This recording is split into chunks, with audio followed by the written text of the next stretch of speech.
काफी लोग barcodes skip करना चाहते हैं जब वो गिटार में बिगिनर होते हैं, और कुछ लोग 2 से 3 साल बाद भी बारकोड्स नहीं सीख पाते।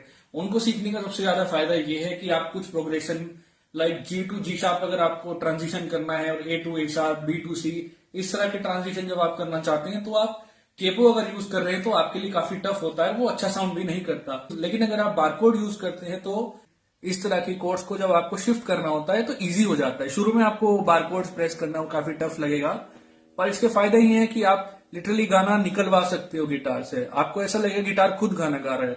लाइक एग्जांपल नंबर 1 मैं आपको दूंगा, आपको खुद समझ में आ जाएगा कौन सा गाना है।